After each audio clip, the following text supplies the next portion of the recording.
Hi, welcome back to another episode of Your Money Mindset, guiding you to achieve lasting financial freedom and peace of mind. I'm your host, John MacGregor.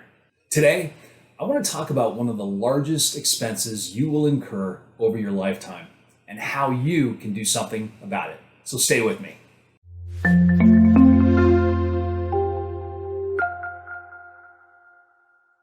I want to talk to you about your retirement plan at work. You know, there's a lot of alphabet soup in the financial industry on purpose, in my opinion.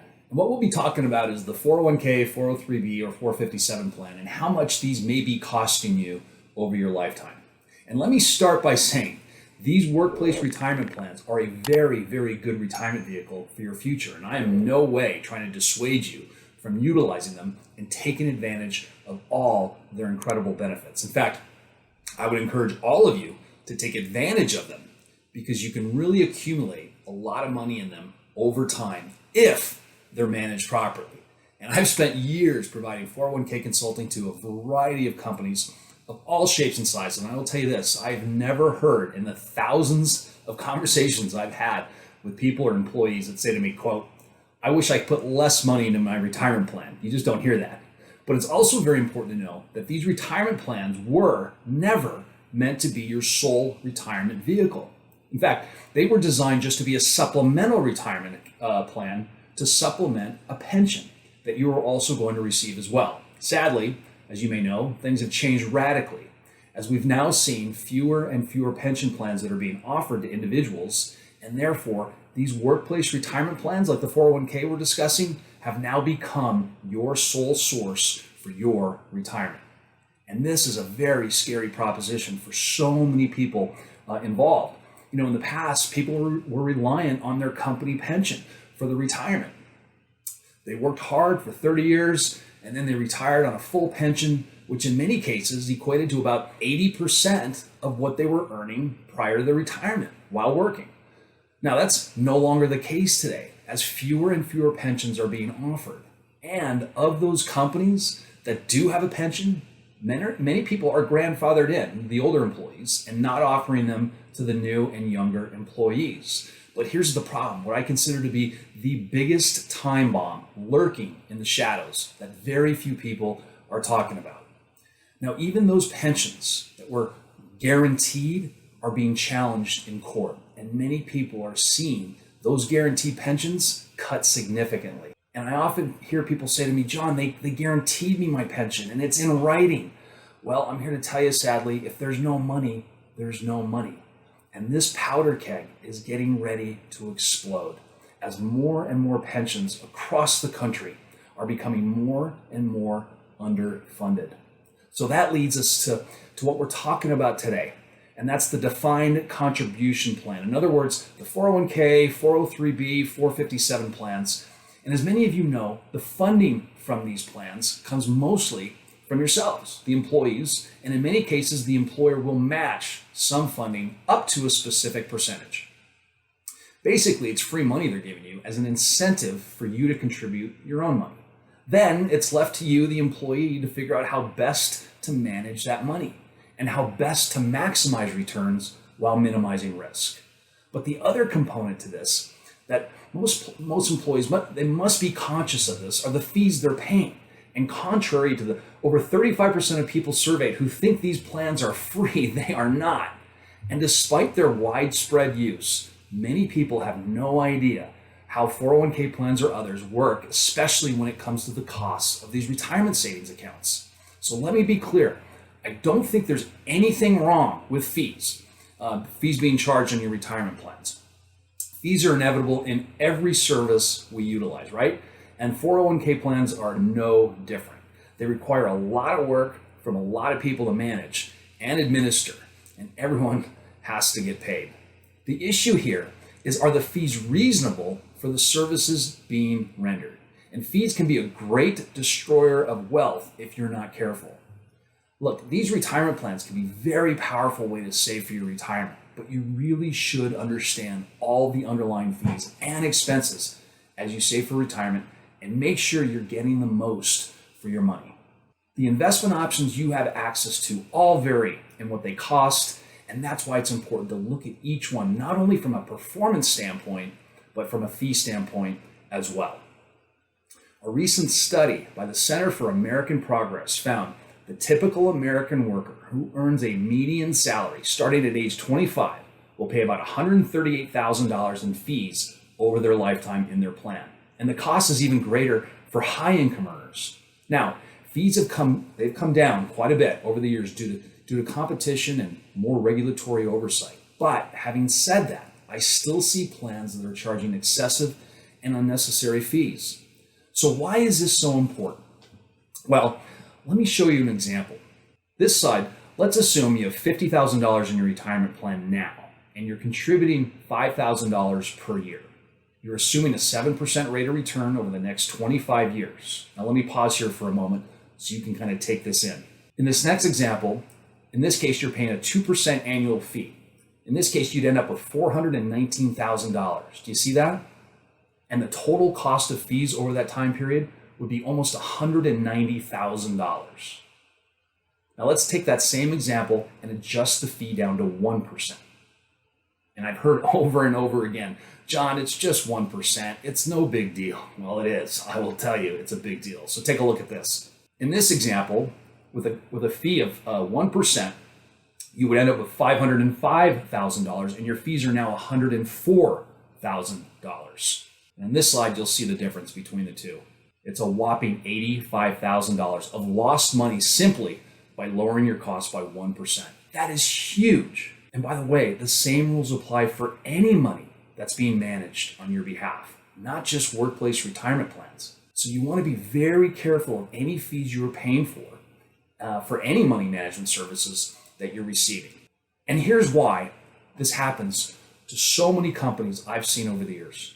Many times the owners of the business are just so busy running the company, trying to survive, doing everything they can to keep their businesses operating, that they typically ignore what's happening with the company's retirement plan.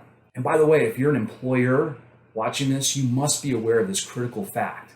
If you've offered your employees a retirement plan at work, you are considered a fiduciary, which means you are personally liable for the decisions you make and don't make on behalf of your retirement plan. And if you're not having your plan reviewed on a periodic basis, making sure that the plan is priced properly, you could be held personally liable and be required to personally pay those fees back to those employees.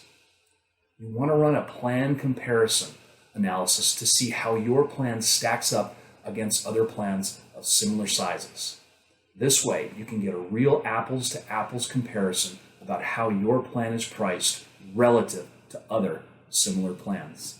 And it's also a very good idea to have a written investment policy statement that shows the process and the procedures of how you pick the investments in your 401k or retirement plan, and how do you monitor them going forward. This doesn't mean you're required to pick the best funds. It simply means you're required to have a process in place that shows you are actively engaged in monitoring the plan and the investments. Even today, I still see plans with expensive costs to the employees north of 3%, which is absolutely crazy in this day and age. And it's subjecting the employer to a lot of legal liability, like we just discussed, but it's also costing your hardworking employees a lot of money, and it's hurting their future retirement. And that's why it's just absolutely critical that your plan needs to be reviewed on a periodic basis. So, if you're an employee watching this, you definitely want to talk to your employer or your boss or the HR department to make sure they're performing this, because it's in the best interest of everyone, the owners and the employees. Now, to help investors make educated decisions, the Department of Labor introduced a fiduciary rule calling for 401k fees to be disclosed on your statements. Having said that, many of these fees are still hidden and can be difficult to determine. And you're not getting a bill every month or every year, so you don't know exactly what you're paying in fees. And as your account grows, which is a good thing, right? So does the fees. And even if the total fees are stated on your statement, I would still do some digging to make sure they're including everything. And as I've always said, fees can be a great destroyer of wealth if they're not monitored and managed properly. So you must get proactive. And to make it simple, I'm just going to lump all plans that we talk about together and use the term 401k. All right, so let's break down 401k fees. Typically, 401k plans have three types of fees: investment fees, administrative fees, and consulting fees. Investment fees are basically the fees from the investments in the plan, namely their mutual funds and also target date funds that you have available. And each one of these investments is priced differently, and some can be very expensive, others not. You can find these fees in the prospectus, which I know can be very confusing and painful to read, or you can contact the provider of your 401k plan and have them send you a list of the investments and their respective costs. Your retirement plan company will be able to provide that for you if you call them. It's very simple. And you want to confirm with them that these are the total costs for each of the investments that you have access to. And these costs will be a percentage based on how much money you have in that specific investment. So, for example, if you have $10,000 in a particular mutual fund and it's charging you 1.5% annually, then your total cost for that specific mutual fund would be $150 annually. And if that investment does well, let's hope it does and goes up, that annual fee will go up as well because it will be based on a larger value. Make sense? So if you now have $12,000 in that particular fund, now it's 1.5% of $12,000. You can see how it's going up. And I'm not suggesting you only look for low-cost investment options, but I am suggesting you can identify very similar funds with much lower fees. And for example, many 401k plans, retirement plans, offer what we call index funds, which are very inexpensive investment options. And I would be looking very closely at these for your investments because you can save a lot of money using index funds. And here's where it gets very confusing on other costs. Some plans are designed so that investment fees will cover other costs, like the administrative costs and the fees for the financial advisor, as I mentioned before.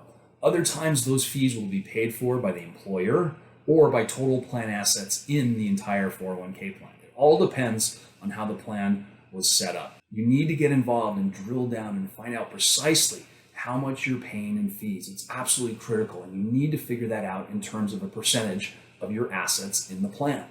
And I will say, if your total cost that you're being charged is over 1.5%, I think that plan should be thoroughly reviewed. In fact, that may be even a high number. Larger company plans have more negotiation power and can typically negotiate lower fees as opposed to smaller plans or even startup plans. Having said that, in almost every situation and every plan I've looked at, I've always found ways to lower fees considerably. Most of the time, your company can work with the existing 401k provider to lower fees, but sometimes it may require the company to change to a different 401k provider. Now, I know that can be a headache for the HR department or whoever is administering the plan, but it's worth it in the end for everybody, including the HR department, because their money is in the plan as well. Also, do not hesitate to contact the financial advisor on the plan or even the company itself. They all have customer service people willing to take you through this in detail and really drill down to what the true cost of this plan is and other investment options that you can look at. Look, the pursuit of clarity around your plan's fees will help you not only better understand the value of the service you're receiving, but also help you find better opportunities to keep money in your account.